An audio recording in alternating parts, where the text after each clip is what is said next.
Vote যত এগিয়ে আসছে রাজনৈতিক সংঘর্ষের জেরে ততই তেতে উঠছে পরিস্থিতি। কোথাও মাথা ফেটে রক্ত ঝরল বিজেপি কর্মী, কোথাও আবার প্রচারে গিয়ে চরম বিক্ষোভের মুখে পড়তে হলো বিজেপি প্রার্থীকে। বৃহস্পতিবার বীরভূমের নানুরে তৃণমূল প্রার্থীর মিছিল থেকে বিজেপি কর্মী সমর্থকদের বাড়িতে হামলার অভিযোগ উঠেছে। তা নিয়ে ধুন্ধুমার পরিস্থিতি তৈরি হয়। পুলিশ ও কেন্দ্রীয় বাহিনীর সামনে বাঁশ লাঠি হাতে নিয়ে বিজেপি ও তৃণমূল কর্মী সমর্থকদের মধ্যে হাতাহাতির উপক্রম বেঁধে যায়। এদিন নানুরের সিঙ্গি গ্রামে প্রচারে গিয়েছিলেন তৃণমূল প্রার্থী বিধানচন্দ্র মাঝি। মিছিল থেকে প্রথমে বিজেপির পতাকা ফেস্টুন খুলে ফেলে দেওয়া হয় বলে অভিযোগ।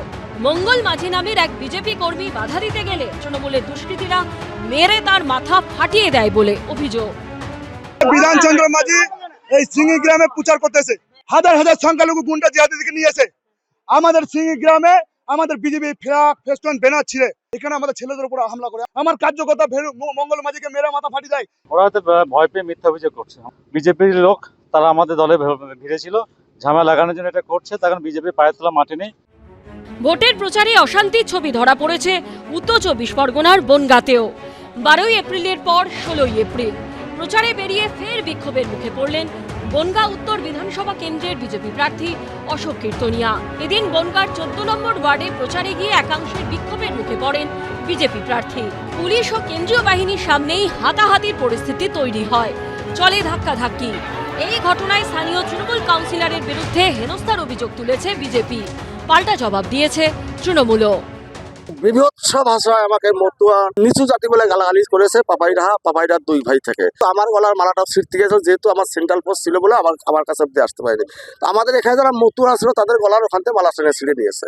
মহিলারা তার কাছে জানতে চান যে আপনি 5 বছরে কোনোদিন আমাদের কাছে আসেননি, কোনোদিন আমাদের সুখ-দুঃখে থাকেননি, আপনি ভোটের সময় ভোট চেতে আসছেন কি মুখে?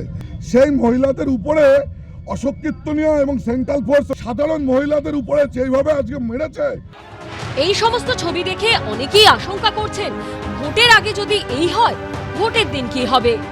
ভাস্কর মুখোপাধ্যায় ও সমীরণ পালের রিপোর্ট, এবিপি আনন্দ। হাতে আর মাত্র একটা সপ্তাহ, তারপরে প্রথম দফার ভোট।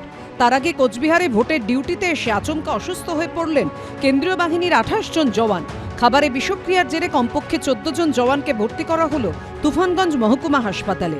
এই ঘটনায় রাজ্যের মুখ্য নির্বাচনী আধিকারিকের দপ্তরেও জমা পড়েছে জেলা নির্বাচনী আধিকারিকের রিপোর্ট।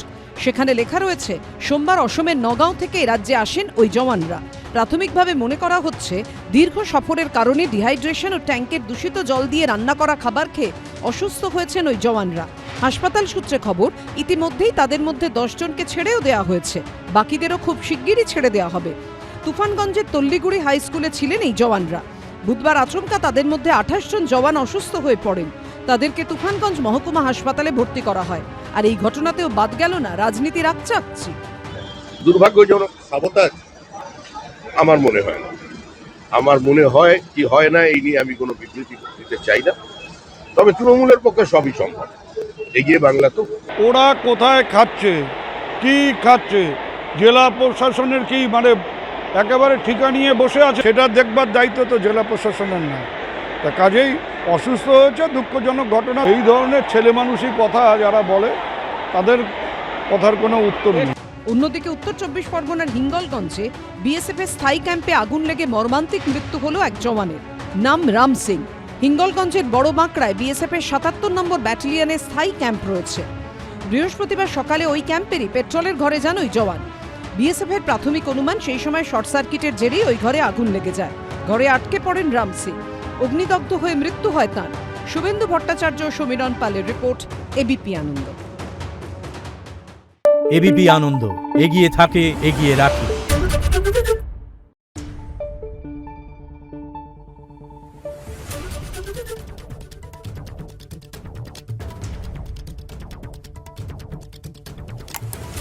Thank you.